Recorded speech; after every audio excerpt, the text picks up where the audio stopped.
Welcome to the June 19th, 2018 episode of Reactive Consciousness, our first Tuesday Reactive.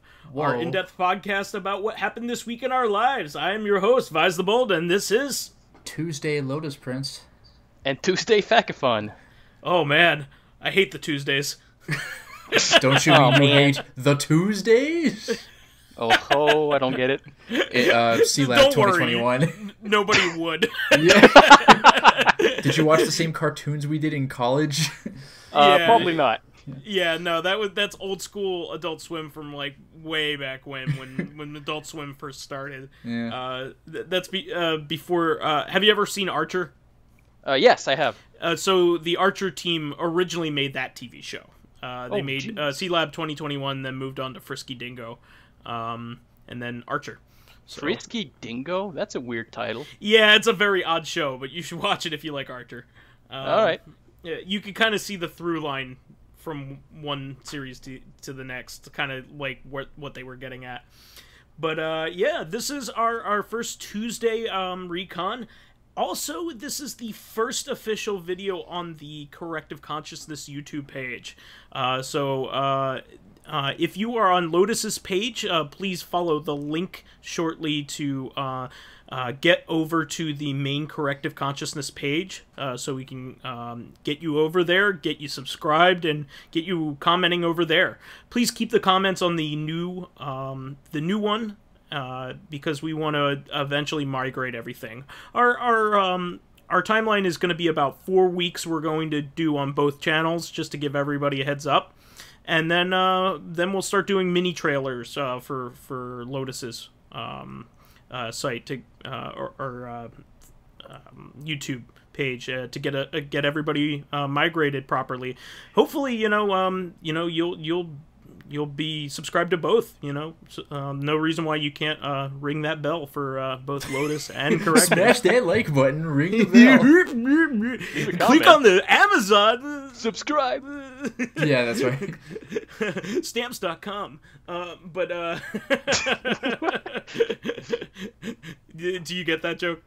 No, I don't. What is it like with podcasters who just like drop their Amazon links to like if you drop my name via the Amazon page or something?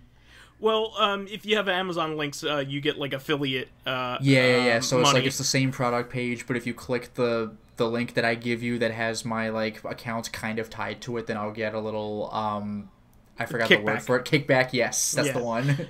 So there's that, and also like Stamps.com like frequently advertises on podcasts. Oh, okay. So like if you listen to a lot of podcasts, you would have been like, wait, does every fucking podcast have a Stamps.com commercial on it? And the answer is yes. And MeUndies, that's another one. Yeah, I remember MeUndies from like the Bill Burr podcast. Oh yeah. In fact, I listen to Stuff You Should Know, which is like one of the Discovery Network podcasts.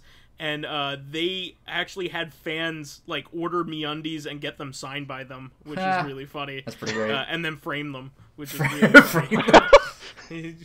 Will you sign MeUndies? You sign MeUndies, I want to frame them. Well, anyway, we have a lot to talk about. Mainly the dangling participles on the last week's reactive, the stuff that we didn't react to from E3, and there's some really cool stuff, especially from Sony and from Nintendo. I'm disappointed when you said. Wait, did you really forget Nintendo? No, it hadn't happened we yet. recorded before their day. No, it's funny. Oh, the other guy, Nintendo, who the heck? Yeah, some Japanese company from like 200 years ago, I don't know. Yeah, they're not important. No, but when Vice said dangling participle, I thought he meant the item you could find in King's Quest 6. King's Quest 5. 6! 6. Yeah, 6. Where are you going? Wow. It should be, where are you going to? Whoa, wait a minute. Fakafon actually does know that obscure King's Quest reference. Jesus. Yeah, of course. I love King Quest. Wow. King's Quest was very popular when it came out, but like literally no one I knew, except for this one guy from my elementary school, had ever heard of it. Like my cousins had heard of it. Vice apparently had heard of it. I was quite surprised, but like I didn't know anybody who knew about King's Quest for most of my life. Well, you want to know how I know about King's Quest? It's kind of a funny anecdote. Oh, go for it. So when I was young, I went to the hospital because I had something with my eye. I was there for like a week or two. Mm-hmm. Oh, wow. And they had computer games, they had a library, so I read a lot of books, and I started playing their computer games. There was Commander Keen and King's Quest V there. Nice. Oh, good choices. Yeah. So that's where I actually learned about these two games in the hospital. It was amazing. Curious. Oh. Except for the hospital stay and all. But the people were nice, so, you know. That's cool.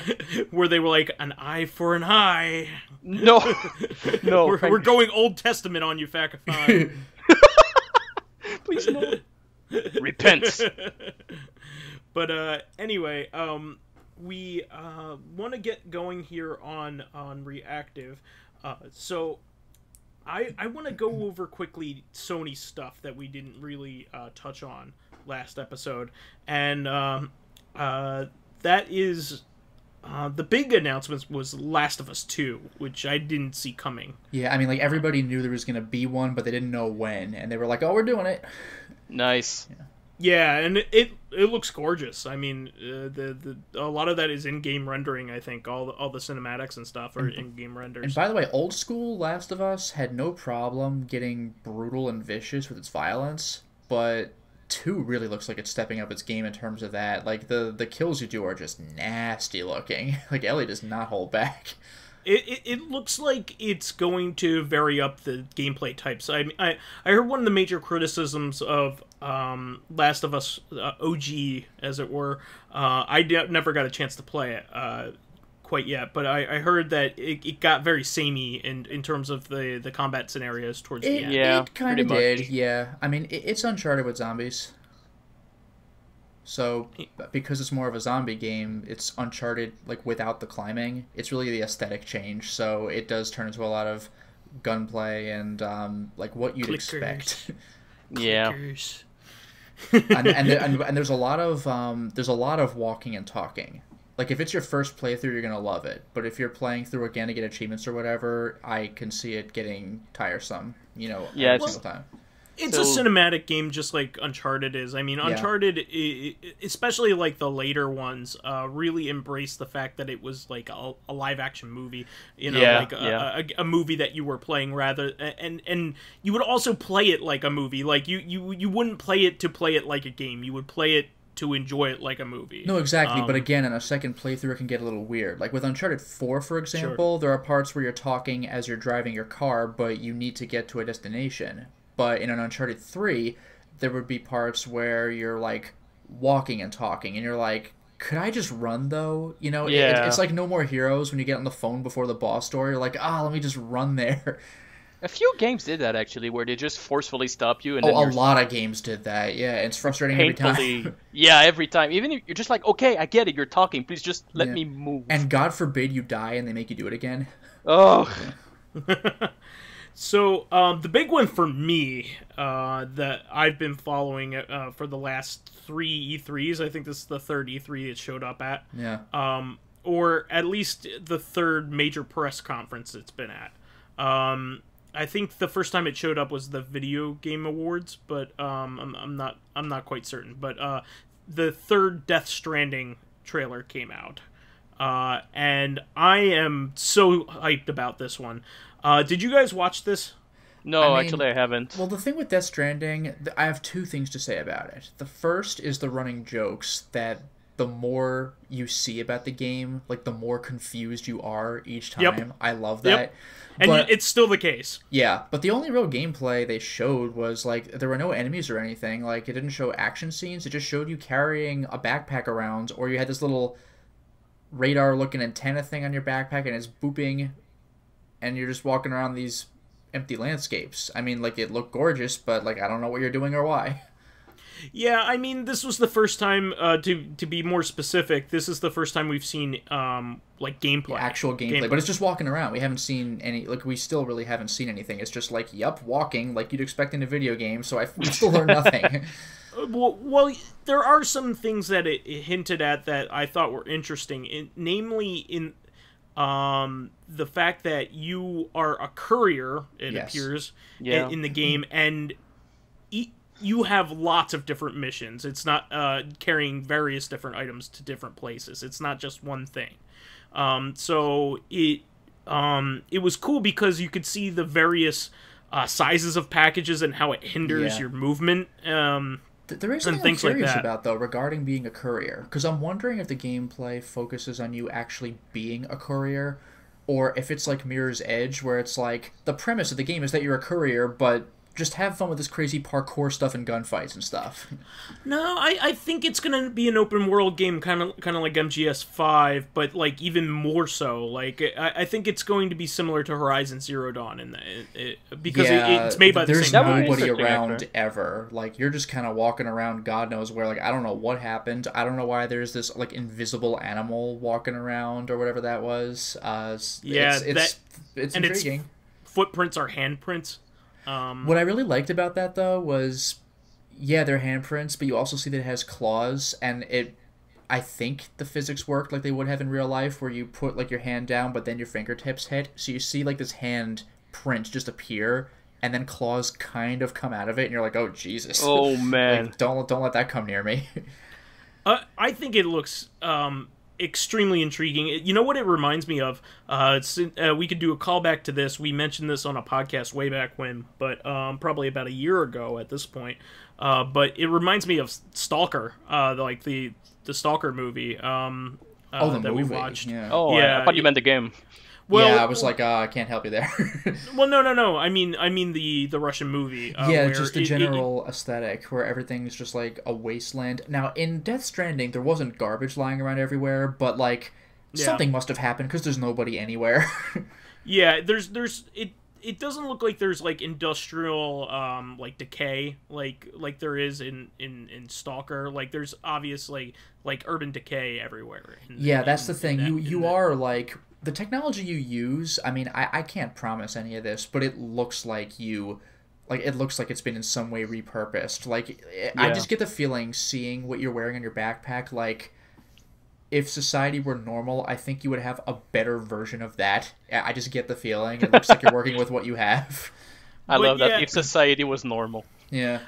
I think Kojima has like gone full into the like the obscure like way of telling stories, kind of like, From has been doing. I think he saw that it can work, only giving tidbits of story and not like fully explaining it. Like, I think he learned a lot from the mistakes of like Metal Gear Solid 4, which explained way too much. Like, we didn't want those explanations. We don't want to know that vampires are not actually vampires. They're just everything's nanomachines. Like, I didn't even mind that. Just the only thing was like, they were like, the game had like, the ending just kept going and everything was laid down for you all at once, and it was like, whoa, dude, let me like all wrapped out. up in a tiny bow. Yeah, exactly. Even though I like it being wrapped up in a tiny bow, it's like everything at once. Like, calm down. Yeah. I like the very, very end of MGS4, in the cemetery. I like that scene a lot. Yeah. There was some really cool callbacks to like The Good, the Bad, and the Ugly, and a few other things there. Where he confronts his father, essentially. So it's really cool. But I'm looking forward to this. I think it's going to be great, and I don't know when it will ever come out. Like, right. It might even be out, in that weird time period in between one system and another. Because what did Sony say, that the PS5 is coming in 2020? So who knows? It may even just come out like right before it next year. who knows? But or it might come out for both systems, kind of like Ground Zeroes did. Well, the PS4 did a lot of that. There was a lot of simultaneous release for PS3 and PS4. Yeah, but what I'm getting at is I don't trust him to adhere to any timeline because he never has. Well, yeah, it's like Beyond Good and Evil 2, which was also shown, by the way, but it was just another movie trailer, and I'm like, yeah, we saw it before, and there's zero progress like that we can see. Like, they had a gameplay trailer for like the PS3 era. Obviously, that's not happening. Then they had a cool movie trailer. They're like, oh, it's still working. And this E3, they had another movie trailer. I'm like, all right, but that still doesn't tell me anything like about the actual release date or what. Like, Beyond Good and Evil 1 ended on a cliffhanger, and that was on the freaking PS2. So it's like, when are you gonna come out with the game? Maybe they're actually hinting that it's gonna be a movie and not a game. Oh man, what a coup that would be. That would be a kick in the balls for everybody, Yeah. I think. Yeah, like I said, I'm excited for it. Whenever it comes out, it comes out. But I have faith that he's working with a studio that he doesn't have complete control over. Like, he has complete control, creative control, but he doesn't have like programming control over. You know what I mean? Like, they can get their shit done. They're a company that has a track record of shipping games and good games. So I think it's the company that made Horizon Zero Dawn. I'm pretty sure. Oh, nice. And Horizon Zero Dawn is fantastic. By the way, I am at the very, very end of that game. I platinumed the Frozen Wilds. Yeah. And I got the power armor, which is one of the last things that you can do before moving on to like the final battle. Nice. So I'm excited about that. But yeah, power armor in a game where like you've been going around as a savage the whole time. It's great. Yeah. I love it.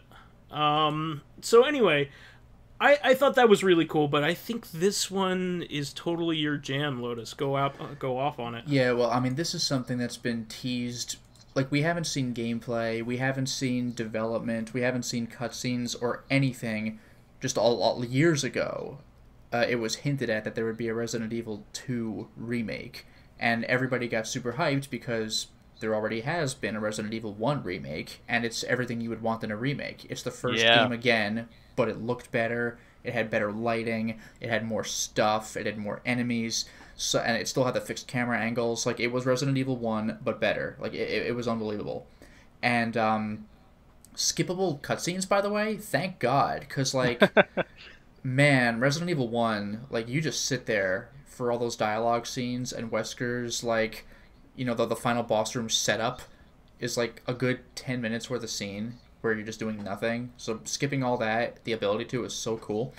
But they had mentioned, there may be a Resident Evil 2 remake. And then, it was just dead, like, radio silence for a long time. And then we learned that there was this group, I think it might be, like, an Italian group that took the assets from Resident Evil Darkside Chronicles on the Wii, or I think PSN as well. And that's the game that's, like, the first-person rail shooter, but it did, like, a Resident Evil 2 campaign. So they took some of its assets and like, well, what if we just make like an over-the-shoulder shooter like Resident Evil 4 with these assets? Because and it also looked really good. I think they did it in the Unreal Engine, if I remember correctly.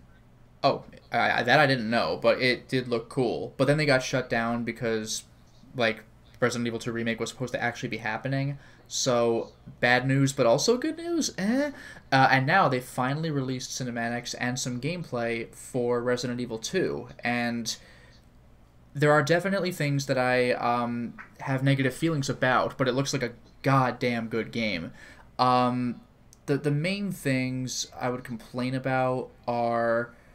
it does not appear to be fixed camera angle, so it's not a remake. It's like, it looks like a reimagining, which is still damn cool in its own right, but this is not going to be Resident Evil 1 remake for Resident Evil 2. So just be aware that it's a different game. It's going to be an over-the-shoulder like Resident Evil 4, although I assume without the tank controls, because Resident Evil 4 was still a product of its time.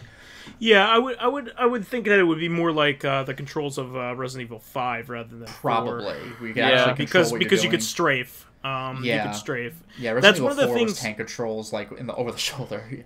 Yeah, it's kind of funny because, like, when I played Resident Evil 4 when it first came out, I was like, oh man, this game's amazing. This is like one of the best things I've ever played. And then you go back to it and you're like, man, I really wish I could strafe in this. That's the thing, like, it's still playable, but you're like, oh. Like it's oh like, yeah, it's still great, but it missed that crucial that one crucial innovation before it got perfect. Like it's like what I've said about the Yakuza games. Once you play 3, 4, and 5, going back to 2 feels weird. And now that I've played 6, even going back to 5 is gonna feel a bit weird. Like loading screens everywhere. But another thing about Resident Evil 2, the remake that I am concerned about. I saw this brought up in my Discord chat, but I didn't really think about it. But now that it's mentioned, they're absolutely right.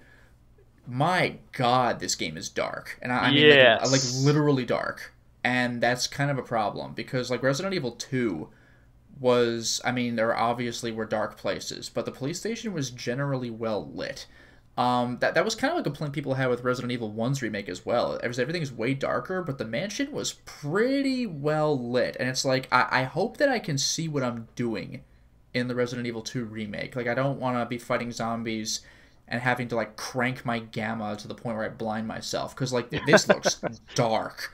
But that said, the actual visuals are freaking gorgeous. And, oh, this is funny, by the way. This just amused me. I didn't really think about it, but there's gonna be bathrooms now because they're like the police station, which was a repurposed museum, just didn't have bathrooms in Resident Evil 2. Oh my God, I never thought about that. Yeah, like it's a video game, so who cares? But in real life, it would be like, wait, like no way. They just go in the backyard. Yeah. I am really hoping that they still have that gun store owner because I really want to hear. Kendo? Kendo, I think he's back. Yeah. That guy was a maniac. Why'd he bite me? Oh no, that was a trucker. That was just some trucker. Trucker, yeah. Yeah, Kendo was like, but don't you worry, girlie. I'll be fine in here. And then he just gets eaten. Then he dies. Immediately. Yeah. They probably will though. Like I doubt they're gonna cut out a character. He wasn't crucial. Yeah, but that delivery is like. So there's no way that voice is staying. It's not gonna happen. But I hope so. I hope so. Why did he bite me? Although no, there is one thing though that. I guess there's one more thing that bothers me, and that is that there's pre-order DLC. Now the good news is that it's not crucial. It's like, I think you can get the Jill, the Chris, and the Wesker Samurai Edge guns. So it's just kind of like, it's a cool thing. But I wish they would just include, like Resident Evil 2 was all in one package, right? And so was the remaster of the Resident Evil 1 remake. So like, don't do that shit, please. Although one thing I will say is amazing, is that there's other DLC, like there's a DLC package included with a particular pre-order. But one of them, this got me. I hope to God they really run with this. I don't know if you guys know this, but like in the Resident Evil 1 remaster, like, well, in the first Resident Evil 1 remake, Jill had an extra costume, which was her Resident Evil 3 Nemesis outfit, her default one. Because that was the last thing Jill had been in at that time that I can think of.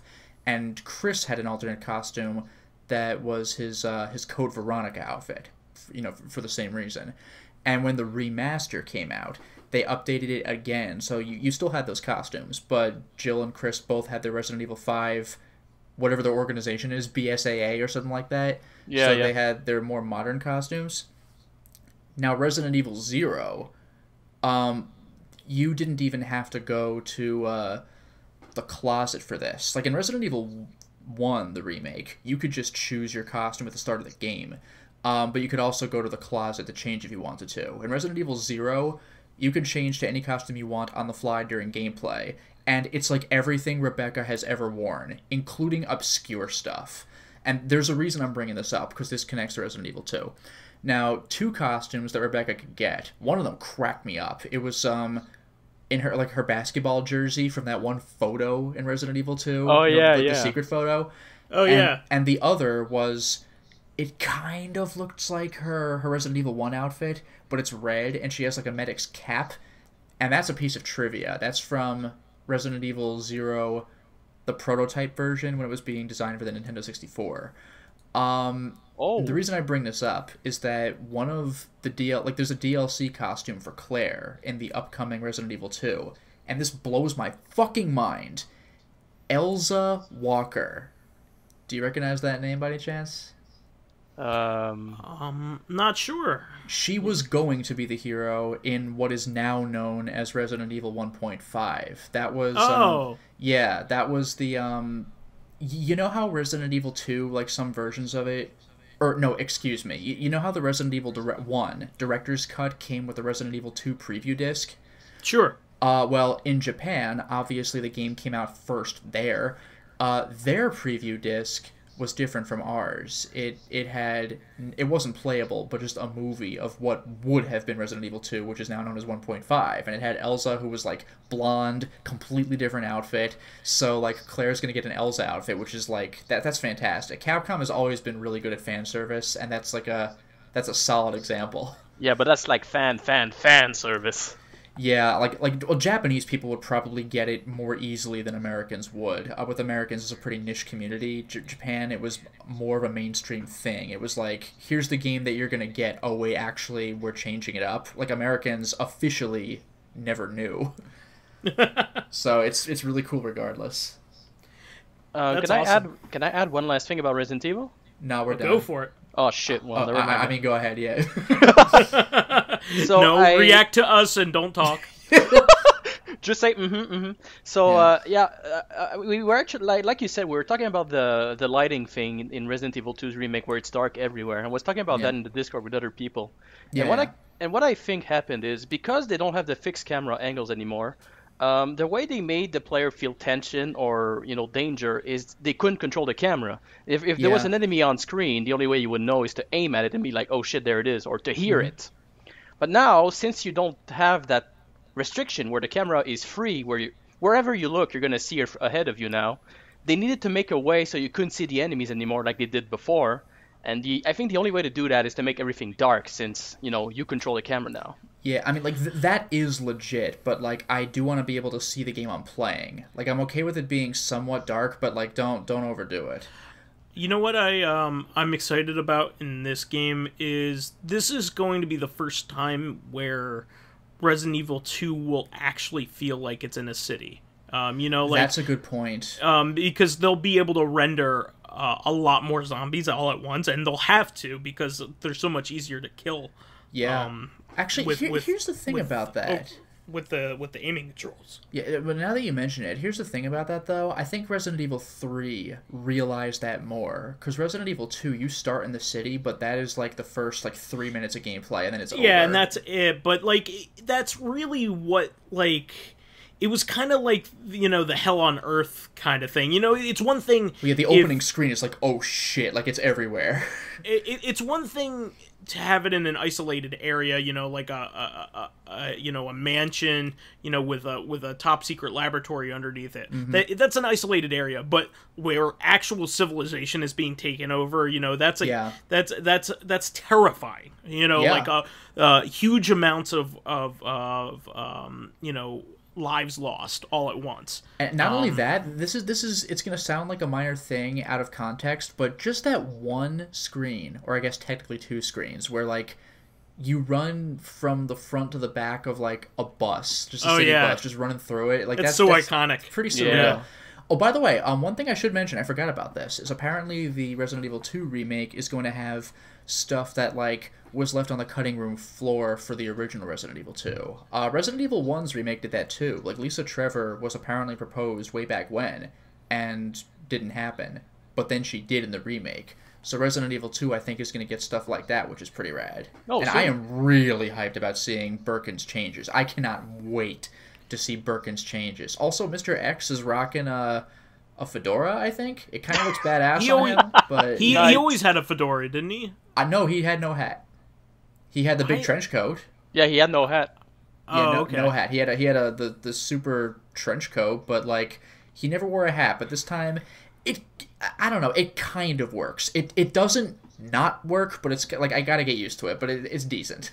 Oh man, This mindless zombie had enough time to primp himself. Yeah, he stays dressed. Yeah. And tip his hat to Milady. Well, the thing is though, I think he was manufactured that way. Like, of all games in the world to bring up fucking Survivor, but like you go into like basically the Mr. X factory. They're like, you just see a bunch of him in tubes, and you have to fight multiple Mr. X's, and it's like, fuck. So like, yeah, I mean, even in Resident Evil 2, you see him kind of like come out of a pod like that. So I guess Umbrella just felt like giving him a hat in the remake. All right. It's like when the Ninja Turtles go out on the town. It's just a weird decision. I dropped the sigh. Yeah, no, it's just a weird decision from Umbrella's perspective. Give him a hat that will come off because he's a fighter. Like it reminds me of like M. Bison's like fighting girls, like Cammy. Oh, it's like they're all girls because Vega was in charge of making them, and he's like, "Well, girls are hot. I'm making girls." It's like a quirky decision like that, like Umbrella. Some guy in Umbrella is like, he's got to have a hat. Like, okay, whatever, man. Or kind of like Q from Street Fighter as well. You know, the guy with the fedora and the suit. I never thought about it, but Q is Mr. X. Pretty much now. He's brutal. So, do we know whether this game is co-op? You know, like a lot of the recent. I don't know, but if I had to guess, if it's any kind of remake, I'm gonna say no, because Leon and Claire, at least in the original, never did anything together. They had crossover moments, but like they had different campaigns. Or it'd be like, "Oh, Leon, thanks for saving me earlier. Hey, have you seen Sherry? No, not really." And then they split up again. So a co-op campaign would radically change the story, unless it's at the last second. You could feasibly do at least on Leon's campaign, Leon Ada. Like co-op. That would be cool. That's possible for like a couple of sections. There are definitely sections in the game where she fights alongside you, but like absolutely not the whole game, because Ada's whole thing is she's mysterious and you don't know what she's doing, and she keeps disappearing and reappearing. Well, keep in mind they're going to add a lot more sections to this game. It's not going to be as short as the original game. No, that's certainly true, but I mean like unless you're able to simultaneously play different things like in a Way Out or whatever, like the Ada players get to like put the controller down or something weird like every once in a while. Yeah. No, and again, Claire and Sherry, no way. Well, give Sherry a gun. Yeah, give Sherry a gun. Could you imagine? It would be so much harder for like a zombie to have to bend down to like get. Well, no, actually, that was a thing in the original game. Sherry could never get grabbed. The zombies would be restricted to their very easily dodgeable vomit attack, which you don't often see with the regular players unless they're on stairs or something, because it's like they might as well grab you, but they could only vomit. Yeah, but they could only vomit at Sherry, so like she's never really in any danger, but she's also slow and can't fight. So it's like you still felt the pressure. Yeah, the only threat really were the dogs. Yeah, those were a problem.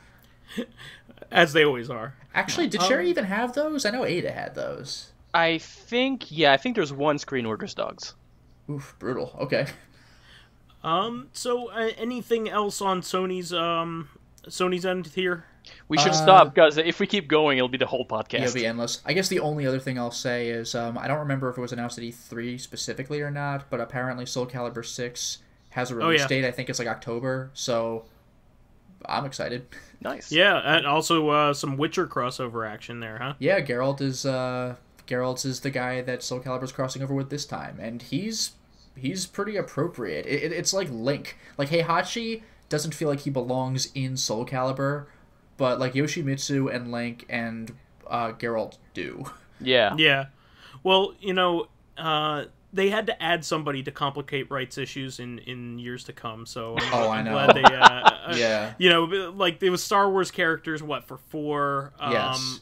5 had Assassin's Creed, I think. Assassin's Creed, yeah. Oh, I forgot about that. Oh, and also 5 had this was if you create a fighter, so it was never an official character, but you could create a character that is remarkably similar to Devil Jin from Tekken, complete with eye lasers. Yeah, I think you could, like, the hair and the shorts and everything. Yeah, and it was really funny, too, because no one knew about that on launch date, because why would they? You would usually play with your favorite character. So I went on some multiplayer match at Luminaire's house and just did the eye lasers with somebody, and, like, they were like, what the fuck? Because nobody sees it coming. Like, nobody sees that coming. Like, why would they? Why like, would you? Yeah, just floats in the air and eye lasers. Like, that's bullshit. My favorite was when Mr. Ryu like made a guy dressed up as Sonic.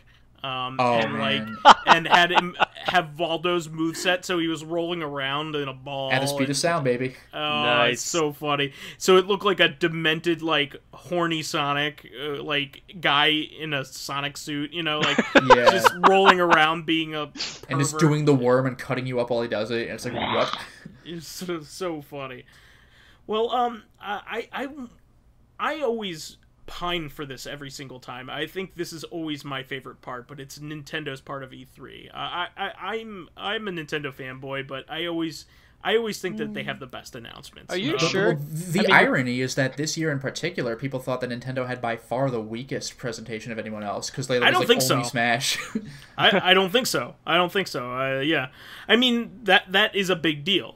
No, it is, but like people thought that people liked Smash, but they thought that like everyone else did better except for like EA, which was just bland talking the entire time. EA stunk. We didn't even talk about EA. It's because, like, what's there to talk about? They just talked. I mean, there's Unravel 2, which I'm interested in, but that's about it. So you kind of let the cat out of the bag. The big thing was Smash Brothers Ultimate. Not that we're spoiling anything for anybody here, but every single Smash character ever in any Smash Finally, game. I could play as Pichu again. Wait, what do you mean, everyone? No, like every character everyone! No, for real though. Like even like this is the one thing I never thought would happen. Solid Snake again with David Hayter as the voice. Yeah, I'm so excited, and not only that, but that gives me hope that he'll have an amiibo as well. Hey, do you think that's a good point? Do you think he'll have the Kodak conversations again? I hope so. I hope so. They were so great. He has so many more characters to comment on. Also have his not Kodak conversations. Well, like I said, you know, there's so many more characters now that every single character, you know, in the series so far is going to show up, plus 2 more, right? Yeah, the Squidlings and Ridley. 3 more then, because there's Daisy and there's also Ridley from Metroid. Yeah, I thought Daisy was a palette swap. Even if she is, she's at least not literally a costume for Peach. Okay, so and I think DLC is going to show up for this game as well. I wouldn't be surprised, and they'll probably add Waluigi finally. I think for DLC, but he deserves it, man. Wow! I unironically like Waluigi. I really do. Yeah, you know, he's pretty awesome. What was the first game he was in? Was it N64's Mario Tennis? Yeah. I remember I was fascinated by his victory pose because he just kind of waved his racket around, but then he had like an eye glint. I was like, ooh, is he like evil? And like, but he was always just kind of like like a joke of a villain. He was never really like a villain. He's like, except for unless you count like Mario Party 4. Yeah, he's just a mischievous person. He's never done anything like really bad. Like yeah, like Wario's first game was like, I'm the new Mario villain. Like, oh damn, like Waluigi is just like a partner for Wario and Mario Tennis. It's like, oh. Yep. Yeah. What's he done? He just hangs out with Wario and he looks grabs creepy coins. And I don't know, he's a sore winner and loser, I guess. Whatever. Yep. And you know, is the boyfriend of Wa Daisy. I wish. What Daisy? And Wario is in love with Weech. Well, no, actually, I heard that Nintendo was considering making like a Waru Peachy or something, and it didn't happen. Peachy. Wow. That'd have been fantastic. I would love to see that like design. He should still have a mustache. That would be Yeah, so exactly. Like a sloppy jerk Peach. It's like, what? with a mustache. I would die. That would be really amazing. gangly too, like a really tall, gangly lady. Yeah, it's with like a mustache. I would love it. Yeah, I just love Waluigi's mustache. Is like very angular. Yeah, it's really great.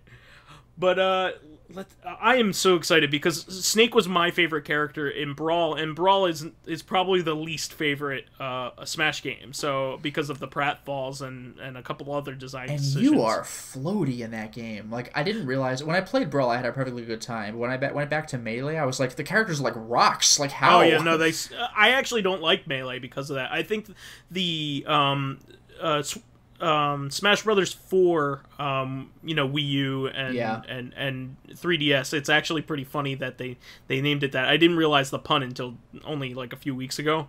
What was Smash Brothers 4, Wii U, 4, 3DS. Smash Brothers 4 Wii U? What? I don't get it. Did they ever call it 4? I thought it was just called Super Smash Brothers. Super Smash Brothers 4, but FOR and FOUR are the pun. Yeah, because but it's I the fourth get that game. it's a pun, but I didn't know that the game was ever called 4.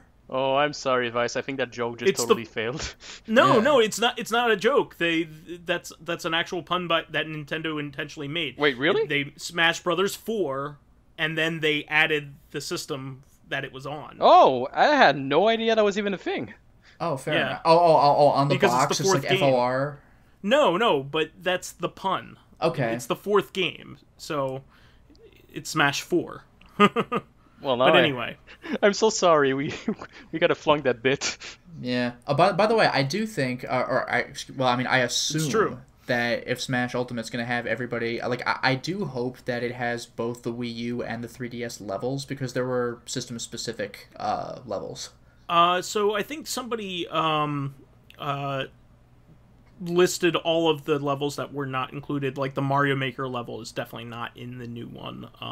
Okay. That was one that I noticed. There are several that aren't there. Like the Ice Climber level is not there. I mean, like, nobody cares ever about those. liked the Ice Climber level. Yeah. I mean, all the favorites are going to be there. Let's just put it that way. On one hand, it'd be Green cool Hill if they Zone's had it not just gonna so be they could there. say it's the complete comprehensive list, but, like, I'm not going to miss it.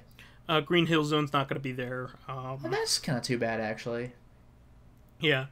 I like the springs and stuff on it, but anyway. Well, not only that, but the levels came with music. Like, I hope they still have Sonic's, like, music and stuff. Oh yeah, I didn't think about that. Not to mention, like, Snake's level, like, Yell Dead Cell. That's For awesome. the love of God, please keep that. It's one of the best. Yeah. Well, we should move on. But I am super excited. I mean, that's all I really wanted out of the new Smash game was to have Snake in it, and Do you think one of the fight themes is going to be the super slow Old Snake theme? I just feel bad playing the game. That's funny. But Sorry. that's funny. Yeah, But anyway, funny. new Fire Emblem, which is pretty great. On the 3DS, this is the first console one in a while since the Wii one. On the Switch. Well, yeah, but it's a console. But you said on the 3DS. Oh, you said 3DS. Oh, I meant on the Switch. I'm sorry. Yeah. That's okay. So this is the first one they've had since the Wii one. Yeah, it's weird because Fire Emblem was, I think it was console, like, it was a heavy console game, and then it went on to, like, the Game Boy as well. But after Radiant Dawn, after the Wii game, it was just console exclusive for years. Oh, you mean portable exclusive? It was portable exclusive. Oh, excuse me. Now I'm the one reversing it. Yeah, it was portable exclusive for years. So it started on the Famicom, Yeah. and then went to the Super Nintendo, and didn't have an N64 entry to my knowledge. I don't think so, I but don't I think think there so. was one that was planned, but they didn't do it. Yeah, and then I think they just straight up moved on to It probably would GBA. have looked awful. Yeah. Well, Can you imagine?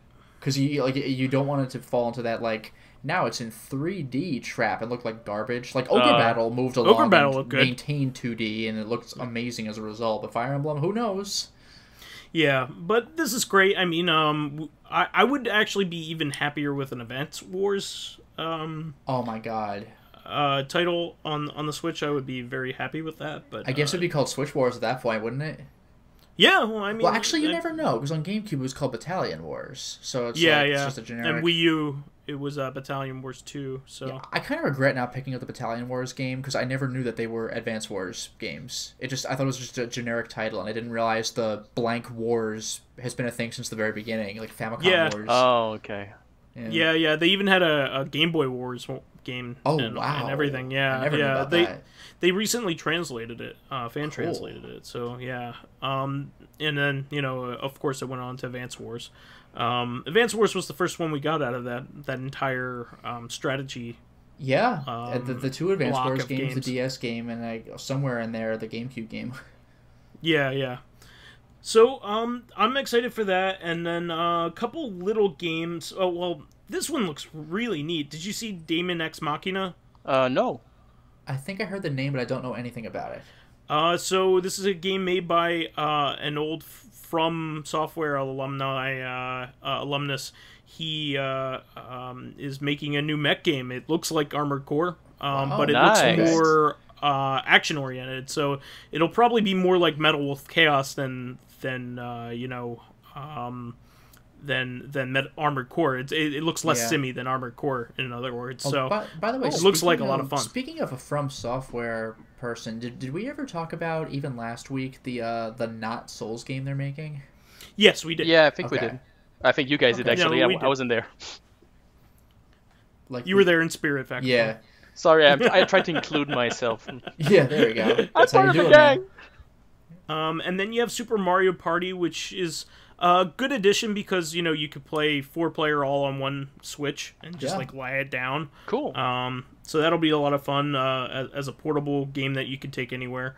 But this one kind of got me excited because I don't know if you've seen this at the conventions that we've gone to for a few years, but this one has made the rounds at MagFest. Killer Queen. I've seen the machines, but I don't know what the actual game is.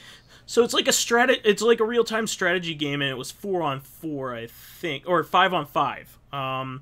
And it was like a big arcade machine, and it's a lot of fun to play, but it was never ported to anything or sold to anybody. It was just, an arcade machine.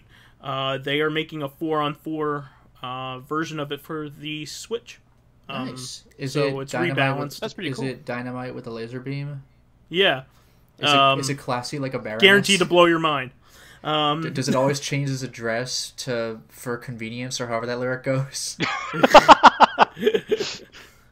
Yeah, that looked cool. And then right after E3, Nintendo was like, and here's this. All of a sudden, without warning or announcement or anything like that, or fanfare, they dropped the original Donkey Kong onto the Switch. In its original form. Yeah, this is like arcade Punch-Out levels of like nobody saw this coming. Yeah, so at least they announced Arcade Punch-Out. They announced Arcade Punch-Out and a line of their arcade games, but they only said, I think, 3 games or 4 games were coming out. Versus Super Mario Brothers, Punch-Out, Super Punch-Out, and which still hasn't come out. Super Punch-Out still hasn't come out, and the original Mario Brothers, the arcade game. Now, they didn't say Donkey Kong was coming, and nobody expected it because there are apparently rights issues with the original Donkey Kong. Apparently, it was like ghost programmed. So maybe they had to work out some issues, legal rights issues. But this also marks the only time it's ever been published unaltered with all of its original levels since Donkey Kong 64, which I think they kind of snuck in. Donkey Kong 64, it was a mini game in the Frantic Factory level. Like, it was one of those games within games. Like, Jet Force Gemini had something like this, where you could just go into an arcade and play the machine and like a racing game. But in DK64, it was a slot car game, right? OG Donkey Kong with the second level that most people didn't see outside of the arcades, which was that, like, it looks like a pie factory with conveyor belts and stuff. Nice. Normally, like, the Nintendo Donkey Kong has 3 levels. The classic one with the red girders, the Springs.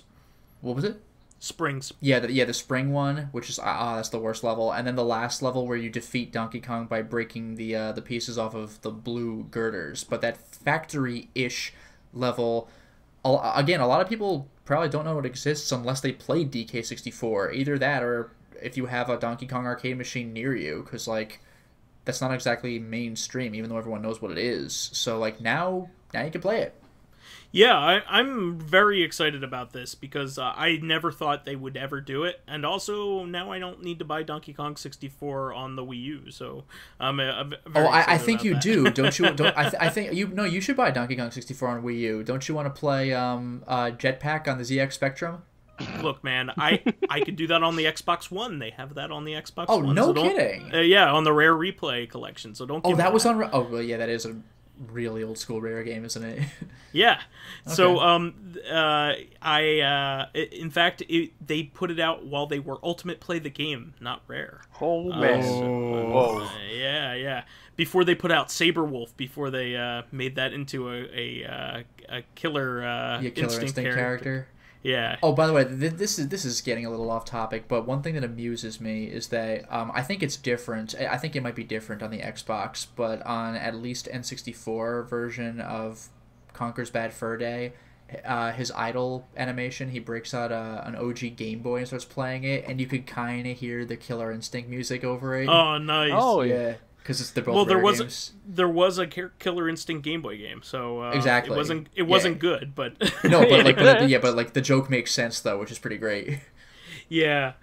So this one though, I was floored by that. I bought the hell out of that immediately when it came out. I was like, I want me some OG Donkey Kong, and goddamn is Donkey Kong hard. But they are releasing a game that was never officially released in the United States. Yeah. Called Sky Skipper. Now, apparently this had been released in Japan, but only 10 cabinets have been made for testing purposes in the U.S. of Sky Skipper, and only one cabinet remains. And that was the one that they had at Nintendo U.S. headquarters. That's insane. And they, all of a sudden, out of nowhere, like, Nintendo U.S. got a mandate from the Japan side to say, hey, can you rip at the ROMs off of this board and send us the programming? Really? Nice. And they were like, wait, what? You're going to publish this? So I'm super excited because not only do I love arcade games from this era, like I really love the really difficult arcade games from this era, and Nintendo's were pretty difficult. I like Stern's the best, like Frenzy and Berserk. I love those games, and Minefield and the Frenzy was where you could shoot through the walls and make your own path, right? Correct. No, Frenzy. Oh, well, Frenzy's yeah, the second one. So you could do that in Frenzy. I remember. I think I remember when we were at Yestercade. I think I remember playing Frenzy and like just trying to kill Evil Otto because each time you kill him, he comes back faster. I just wanted to see how fast he could get before I lost. Oh, he gets ridiculous the third time. Yeah, well, the part where I couldn't keep up, he was like instantly across the screen. Like there's nothing you need to do it right by a door if you're gonna do that. Yeah. So I love those games. I love games that like kill you in the first level. I love those old arcade games that are like hard to master, that were almost too hard, like and discouraging to people. I know that Frenzy is your jam, but I was really drawn to Sinistar. Like, Sinistar's like that too. What a creepy game. Die. Beware, I live. Run. I'm like, I will. I can't terrifying. run. I'm in a spaceship. I am super excited to get this.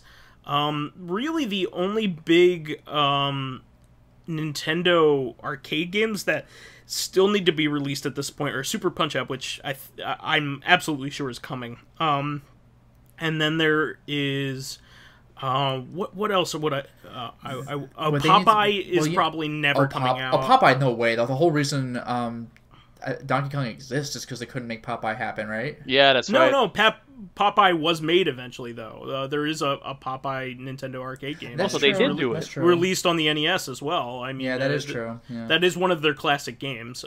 Donkey Kong Jr. and Donkey Kong 3 have not been released yet either. So, well, is the arcade version different from Nintendo in those cases? So, just in terms of graphics and That's true. orientation. So that's true. It's like Golden Axe.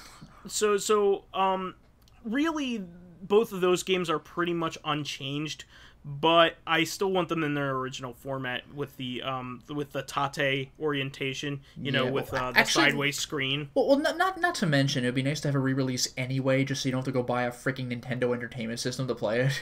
Sure, and you know me, I'm a huge fan of Donkey Kong 3, so I can't wait to have an arcade perfect version of that. You know what they need to release is, you know how Nintendo, like more than any other company by a mile, releases like tons of peripherals.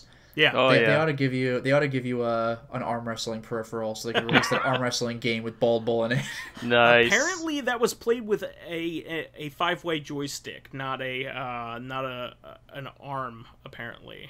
Well, either way, there's heavy resistance though. Like you're not gonna bring your joystick and have it work. Like they're gonna need to give you something custom made for that.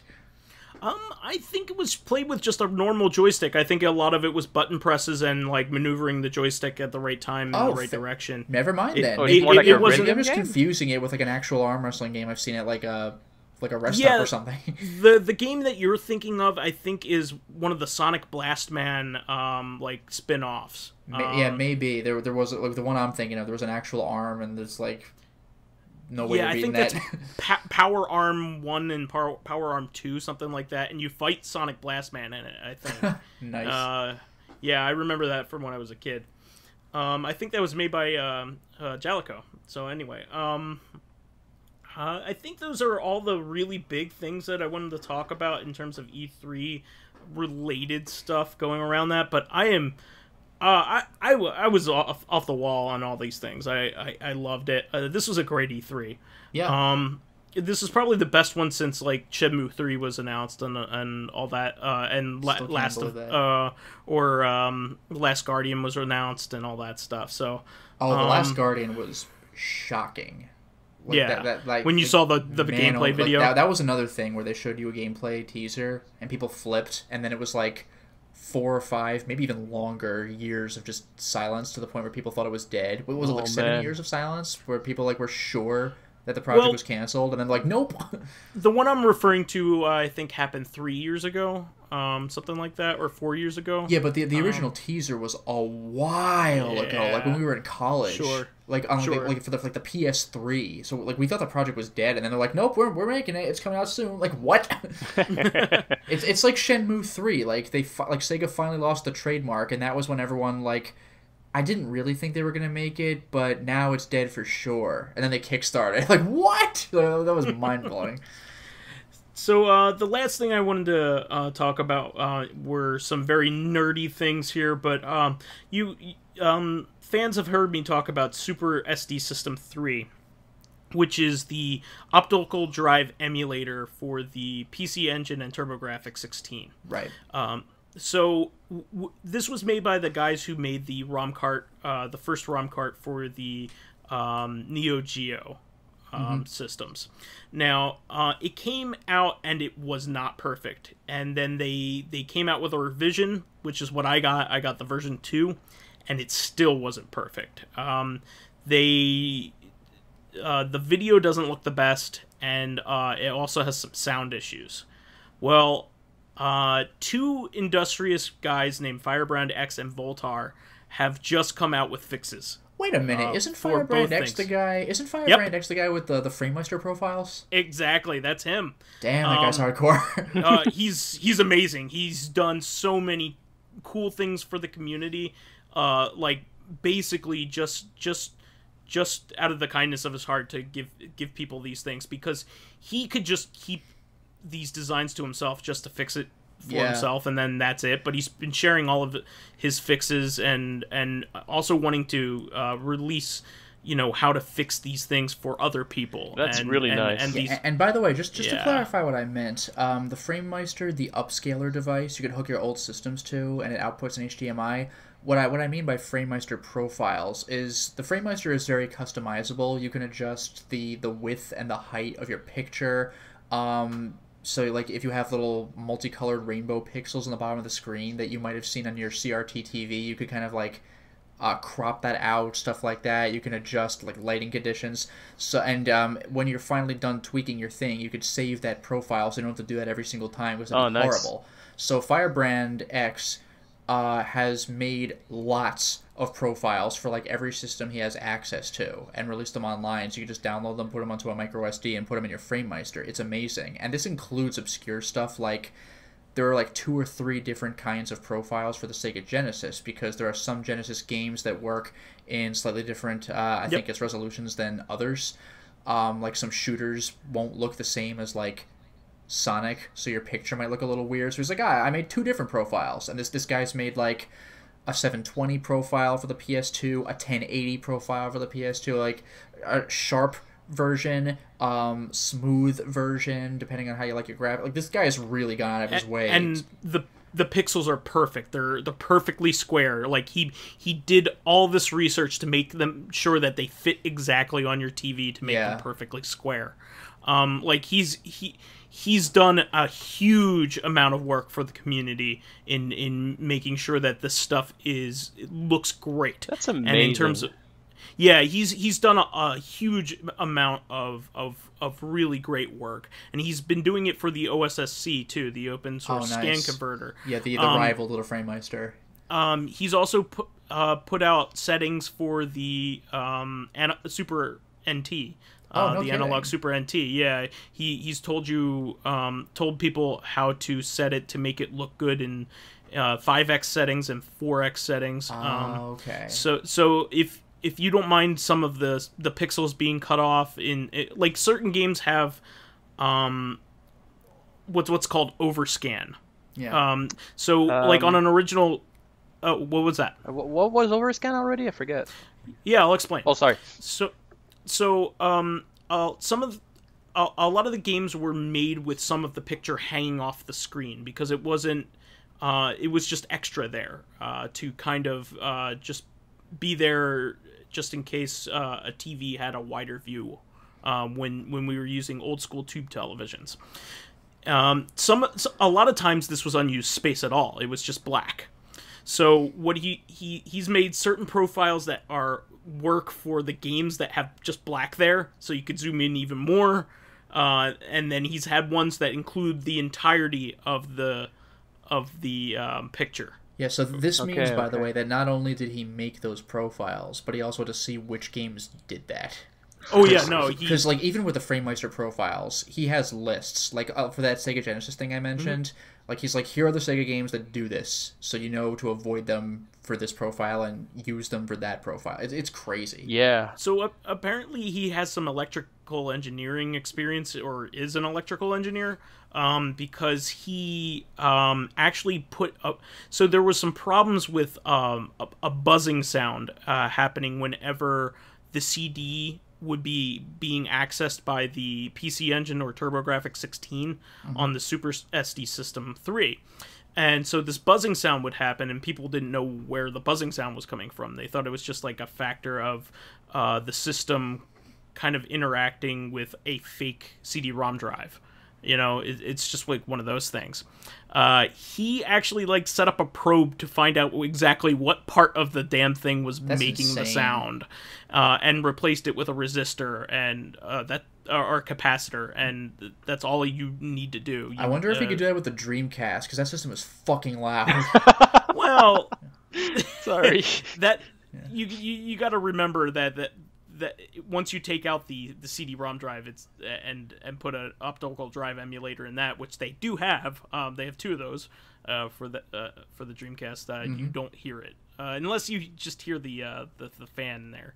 But anyway. Yeah, maybe that's what it is, because the Dreamcast has, I think it's the single loudest system I've ever personally interacted with. It's even louder when the optical drive is going. Yeah, no doubt. Yeah, I can imagine. Some of my favorite memories are of playing Skies of Arcadia and it getting into the ship battle scenes, and like all of a sudden your system would rev up like it was like a lawnmower or something. Yeah. What? Hello? What's going on? I'm playing a game. Yeah. What? But and then Voltar just made an amp to make the picture look good. It didn't look its best in the original, but he created a board and he put it on a website where you could just order the board, like you can order his design like piecemeal. They'll just print it for you for like $6. Like, he's not even selling it. He's putting it on a website where they'll just custom like print that board, that board's design when you ask them to on demand. What a guy. And he's just putting it up. He's not making any profit. You're basically just paying for parts, and that's it. Okay, Nice. Can we just say these guys are amazing? Like, really amazing? Oh yeah, and so the community good. is aware of this too. Like, I've seen Firebrand X like posting even on the Facebook like upscaler thread, and I was like, oh, that's Firebrand X, the guy with Wolf the King website Mar. that's like profiles that like every once in a while he just has updates. He's like, I made them better. Like, he doesn't even just do all this research and put it out there. Like, he does more, and he's like, oh, he's not happy with improve it. This. Man. He's not happy with it. He'll even go into like color theory, like what does he think the original creators of the system want the colors to look like in the perfect it's insane. world? Because when they made these things, they made them for a wide range of TVs, and like all the TVs back then were going to display red a little bit differently, like different values of red a little bit differently. Like they weren't going so like he and also interpreting like an analog signals like what blue was supposed to look like on like, you know, Super Mario's like sky blue, what that was supposed to look like he fine-tunes the colors. Yeah, and this is especially apparent with the original NES because it was only capable of so many colors. Yeah, very, very little palette for that. Like, I remember in Shovel Knight, one of the gimmicks of Shovel Knight is that it only used colors the original Nintendo used, with, I think, the single exception of Snow Knight, who was like, I think he had some kind of tan color, and he was notable for being like the exception to the Nintendo rule. Like, this guy couldn't have existed on the Nintendo system. So, it does look like a Nintendo game in that way, but it actually didn't have the same limitations. So they actually had more colors displaying all at once than a Nintendo could do. Yeah, that's right. Well, that's fair enough. But okay. it used its palettes and also had more sprites on screen. Oh, but sure. Yeah, Nintendo would never have been able to put... You would die trying to output that, yeah. To the untrained eye, it looks just like a Nintendo game. I mean, so. like even in Ninja Gaiden, like I've seen, like, no, actually even better, Contra, I've seen speedrunners that like know the game perfectly, and the biggest thing that scares them is if enemies spawn behind them just for lag. Like it's like, oh no, I lost like 2 seconds, which actually matters in Contra. Yeah. So, I just wanted to talk about those things because I was super excited because now I can have like the perfect setup because I have a Super Graphics and I can have this optical drive emulator and play all the games all on one system, no problems, and it'll look great. Man, kudos to both those guys, man, especially for working on something that's not mainstream at all, like the TurboGrafx 16. I mean, seriously. Yeah. It's and they do it all for free. With people, and not only that, but not only that, it's not even like just the TurboGrafx 16, but it's the people who got like the optical drive. Like, it's if you ordered those already esoteric like optical drive replacements for them. It's for like that community. Yeah, exactly. This is quite something, honestly. Yeah. Well, if you don't have any other announcements or comments, I think we'll wrap up the show for this week. So this was the... Yeah, I guess the only other thing I would say regarding Nintendo lag, this just goes back to one more speedrun thing that cracked me up, because this shows you how much the Nintendo had to work for what it did. But it was one of the Mega Man speedruns. It was like 2 or 3 or something. And one of the speedrun techniques was to like press a button just as you would have died, but you're transitioning on a screen or something, so something doesn't activate, so the game thinks you died, but not really, so you can continue. The funny thing is, though, like, one of the side effects was that the music was canceled, because, you know, normally when it goes, like, when you die, like, everything resets, so the music just stops. And the people are saying, like, actually this is a good thing, though, because over the course of the rest of this level, it'll save, like, such and such amount of time, because the music also is part of the processing power of the Nintendo, so you can save like imperceptible amounts of time. Oh, that's nice. Was that Mega Man 3 where you could press up on the player 2 controller and jump out of a pit? Well, that wasn't a thing in the run anyway, but like it was something weird with screen transitioning, but it was like 2 or 3 or something. But it was just like an amusing thing that, like, yes, even the music contributes to lag. Nobody just says anything though, because there's nothing you can do about it. But here's a weird time where you can. So that's the show for this week. That was our very first show on the new channel. I'm glad we had a nice beefy one here. Yeah. So please remember to subscribe to the Corrective Consciousness YouTube and SoundCloud pages. I mean it this time. Yeah, please subscribe to the actual Corrective Consciousness YouTube page now, because we will be transitioning. We won't be on Lotus's for very long, so please make the effort to just subscribe and hit that bell. While there, please give us thumbs ups, likes, and 5-star ratings on iTunes, and please give us comments on to get this this going here. We want to see the interactivity here, and hear what you guys had to think about these announcements and everything. And also, if anybody could share our links to the podcast on Facebook and Twitter and wherever else you are, I would be very, very, very grateful. So all these things help promote and spread awareness of the show and the new channel, and any bit of encouragement helps keep us going. You can catch us on Thursdays on our sister podcast, Corrective Consciousness. Our first Thursday podcast will be next in a couple of days. The podcast about our lives and pop culture. Finally, you can friend me as vysethebold on Steam, PSN, Xbox Live, Twitter, Switch, and Battle.net. And you can follow me on my YouTube channel, Lotus Prince. You could hit me up on Twitter at Lotus Prince.